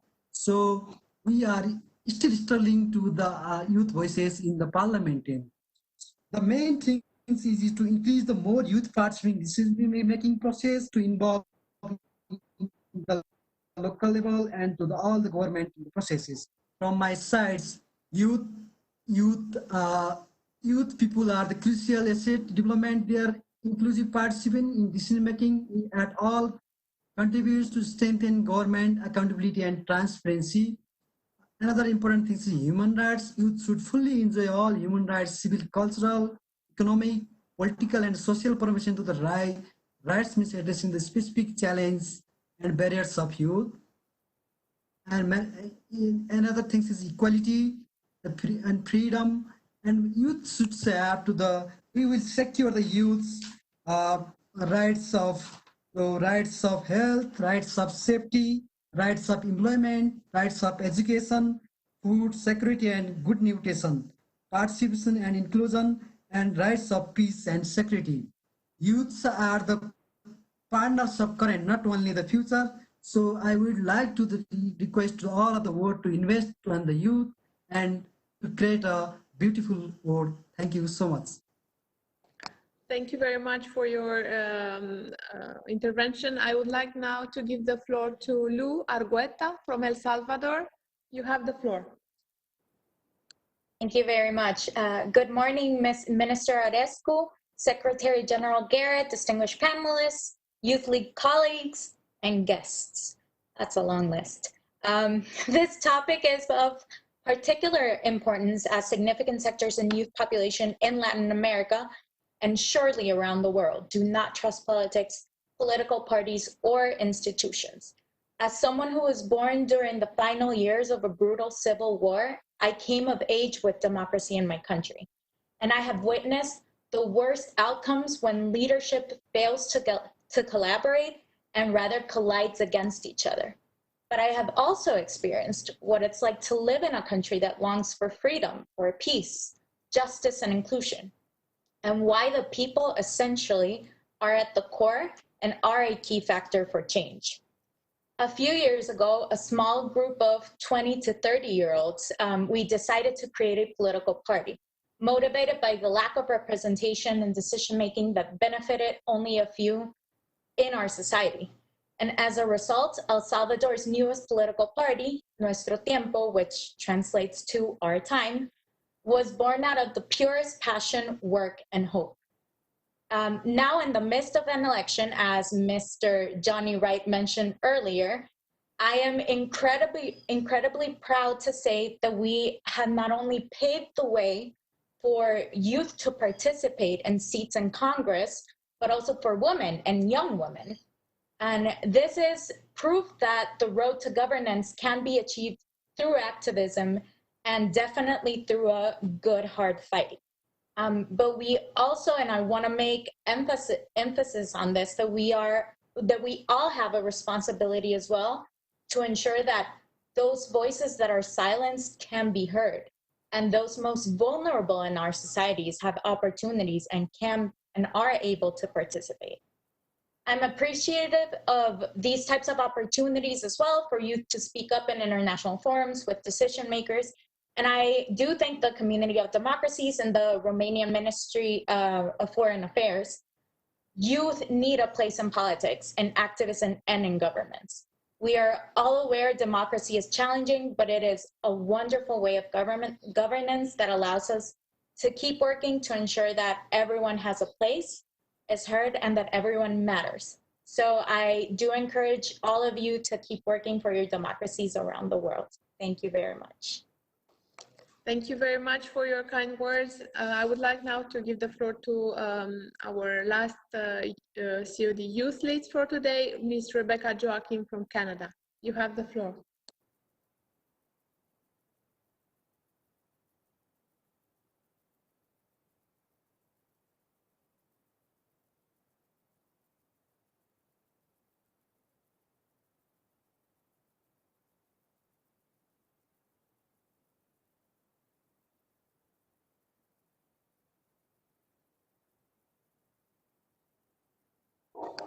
Okay, so it seems we had some technical issues on this side as well.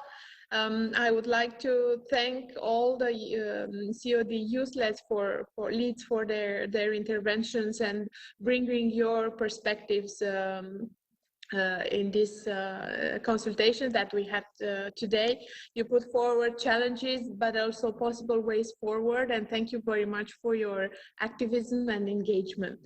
We are ready for the questions, but before that, a kind reminder that a survey is going on. So if you would like to take our survey, please do not hesitate. It would be very important on identifying your views and including them further. I would like to come back then to our panelists with a couple of questions that were put during our discussions today. There were a lot of questions that were very interesting, but because of the time, we will definitely need to reduce these questions. And I only selected a couple of them. Of course, one of the youth leads put forward the idea of how to bring down the barriers that the youth is facing in further engaging and ensuring its participation. Another question that I found it very interesting was how to build synergies between the youth networks across regions. And another one that it's very timely and topical today as we are all facing a pandemic, and taking into account the willingness of the young generation to change their approach to politics and to use the new technology in this context. How do you see COVID-19 changing the way the youth influence democratic countries and their shifts in politics? So there were some of the interesting questions that we have received by our participants, and I would like to invite our panelists to give their insights on these ones. Care era primul? I would like to give the floor now to Mr. Melvin Buba for a short response. Mr. Buba, you online?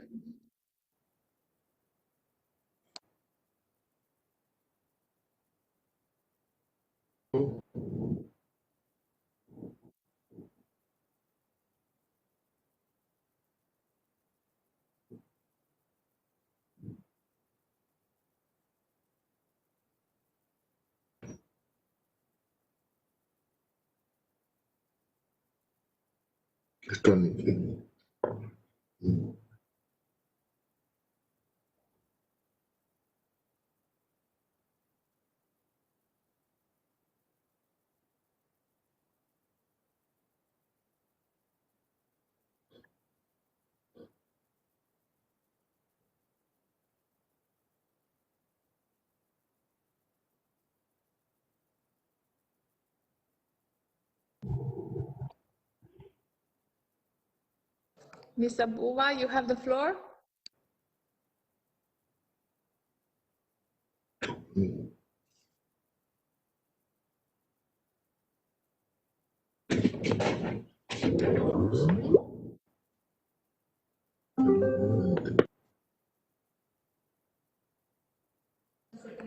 Okay, we'd like to give the floor then to Mr. Sosa Vetisian until we fix the technical issues with Mr. Buba. Mr. Avetisian. Thank you so much for the 3 questions. I will be very short. The barriers. It's not necessarily bad to have those barriers. It's important to identify those barriers, to understand where they stand, and to struggle against it, because without barriers, you wouldn't have a meaning to life. It's always barriers. So when you are driving a car, there is a barrier. When there is, I don't know, a traffic, there is a barrier. So one important way of overcoming it is the education. And that I am a firm believer. And this is where our problem starts if the people don't have an access to education. This is where most of the lobbying and most of the push should be on the governments to provide quality education. Once the education is there, I am certain that the people can overcome the barriers or oversee them or transform them, because it's not always a clash. We have such a weaponized language in our interaction. I'm not very much fan of that. When it comes to synergies between the networks, it's important to have hubs, youth hubs in the regions, where and the hub doesn't have to be like some kind of a formal place with the formal flags and the conference room. It can be a pub, it can be a club, it can be a theater, anything. Essentially a place of gathering. And the experience that I had with the youth mobilization, especially throughout the revolution, these were different type of people. But if you stand once for the ones who are fighting for the trees, the ones you stood with will come to stand for you when you are demanding, I don't know, gender equality. And this is something that we haven't learned, or we have been ignoring most of the time in our political dealings.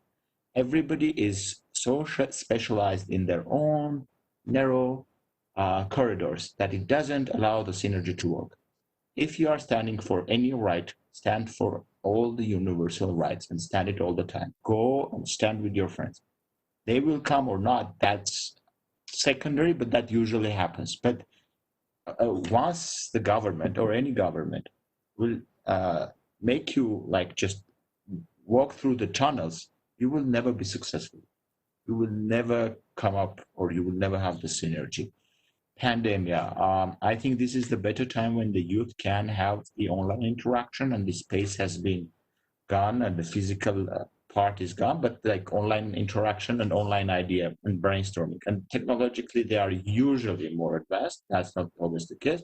That can also help to build up new ideas and communicate with the public, as well as do a voluntary job of educating others to wear masks. That was important thing that the Armenian youth organizations, especially Restart, the revolutionary one, was doing in Armenia. That are my points. Thank you very much for your insightful talks. Again, to the question of the youth. I would like to come again to Mr. Buba. You are online now. Can you hear us? You have the floor.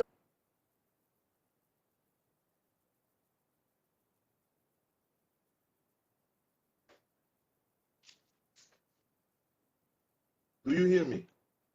Because I can't hear myself. Okay, good.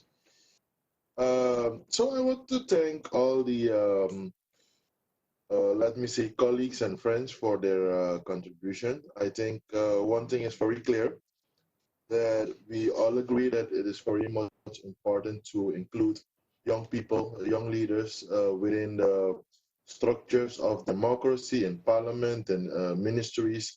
I also recognize one of the speakers saying the involvement of young people also in business when they come from a certain level. So that's one level of participation also.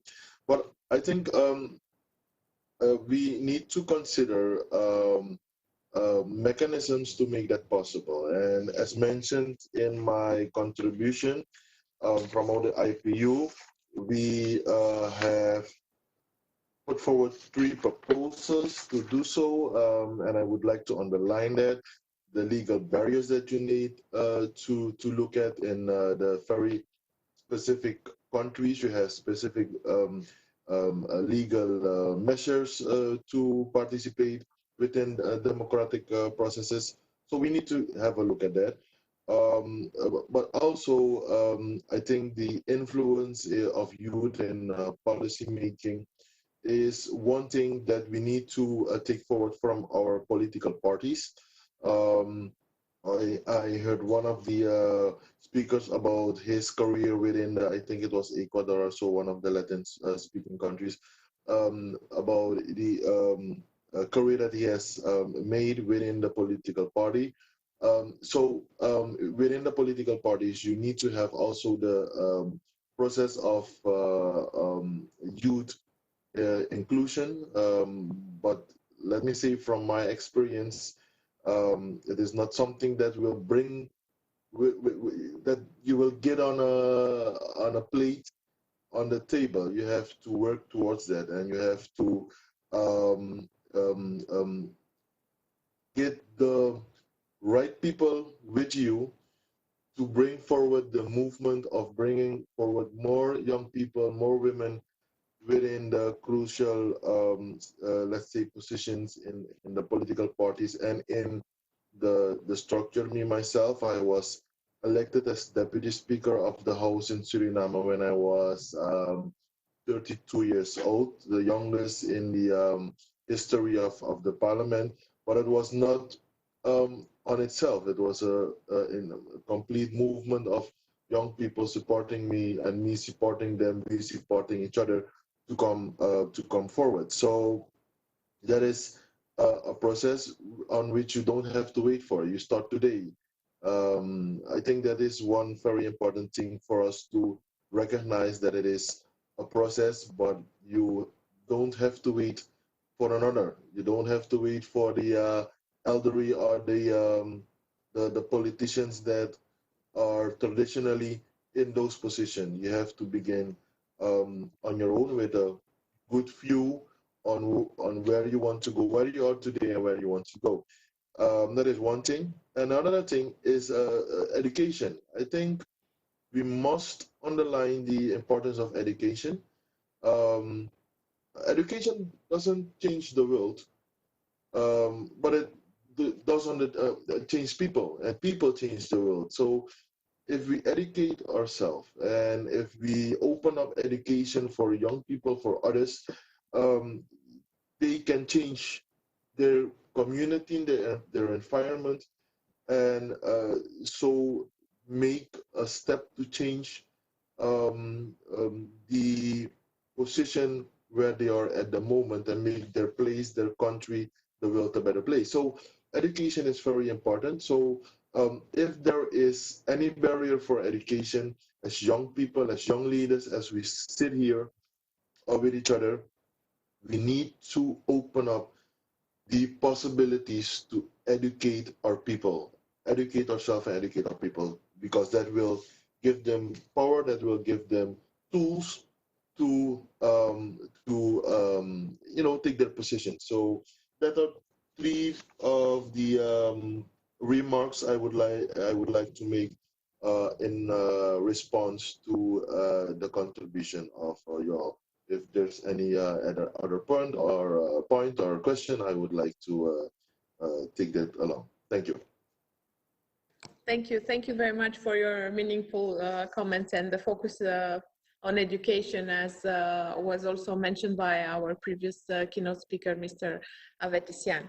I would like now to give the floor to Ms. Maria Mezentseva, if you have your insights to the questions raised by the participants. Mrs. Mezentseva. Yes, many thanks for the questions. I would like to focus on one important thing, which might be, a coverage for all the questions, is when we are very highly educated with international backgrounds, we have great perspectives and our life is bright, but when we don't have access to funds or support or mentorship, all this falls. Trust me, we are now interviewing people for local elections, and I've been interviewed for many elections in my life.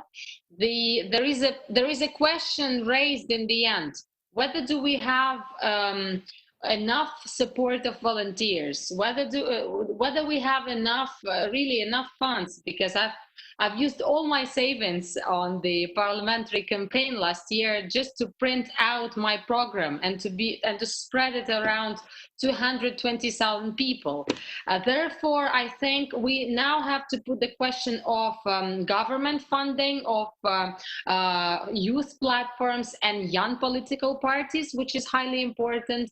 And of course, the platforms which are used for getting funds, crowdfunding. For instance, we put it in the recent law that every person who is running for any election is up to crowdfunding. So no one is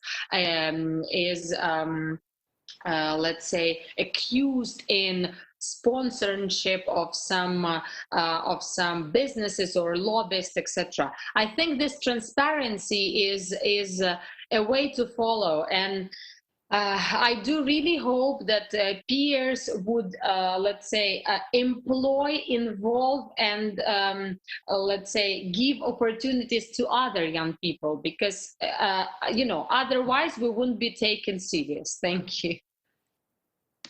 Thank you very much for your comments, and emphasizing as well the need for getting the adequate funding, and in order to bring up the benefits and our knowledge. I would like to now give the floor to Mr. Johnny Wright. Mr. Wright, you have the floor. Thank you. So with regards to barriers, I just want to tell you a brief story. When we were, I think Ms. Fatih Salimatu, when she stated about changing the narrative and how age ought not to be a barrier. We were designing strategy for my political campaign. I was around 30 years old, and we had funding for focus groups. And we wanted to know, with a young age group, 18 to 25, what age a member of parliament should have in order to be considered a good candidate. And the youth candidate, the youth focus group said between 45 and 55. What I want to say with this is many of the barriers that we're faced may be legal, may be systematic, but a lot of it is mental. And a lot of it is within even our own age group, and being aware of our potential and recognizing it. With the second question regarding synergies, I think that 3 elements are crucial. One is clarity of goals, objectives, and roles, and be transparent about this. Second point is empowerment. You know, people need to be motivated, which will lead to the third point, which is commitment, staying the course, which is sometimes, I think, the hardest. So in summary, we need to have, in order for synergy, in order for maximum collaborative potential, I think we need to know where we're going, whether we're be excited about it, and staying the course. This is, I think, is a challenge of any such endeavor. And then finally, with regards to the pandemic and the change in politics, and in similar fashion to what was stated earlier, we've had primary elections and selections of candidates for an upcoming election during the pandemic. And we can't do face-to-face, we can't meet with people and recruit them, and we can't go out and to the communities. So one of those challenges is communication, right? So a lot of Zoom conversations, we tend to do more listening and less talking, and create safe space, a safe space where people are open to dialogue. But yeah, it's very difficult to access communities and do the grassroots work, which is essential in politics. And the other problem or challenge is funding, which was already mentioned here as well. Doing more with less. Nowadays, political funding is seen as non-essential. People are saving. People are cutting back on institution strengthening and funding, and so it's understandable. But it certainly poses a great challenge for our type of work. So I'd say those are the current challenges under the pandemic scenario. Thank you. Thank you very much for your thought-provoking ideas, and you know, always right to the point. I would like also to give the floor now to our last but not least speaker, Ms. Elisa Novoa. Please, your reaction to the questions of the panelists. Thank you very much. I echo what has been said already. I totally agree with John in terms of what is needed to build a successful network or senior youth between youth. Maybe to complement, I would just add, if you're interested in building a youth network, just look into what already is out there. There are thousands of networks that exist, so just join one of those instead of creating a new one. Another element that is important to highlight is the importance of having strong accountability in networks, knowing how are you going to be keeping yourself in ground and leadership talking about democracy and leadership accountable, even in youth networks.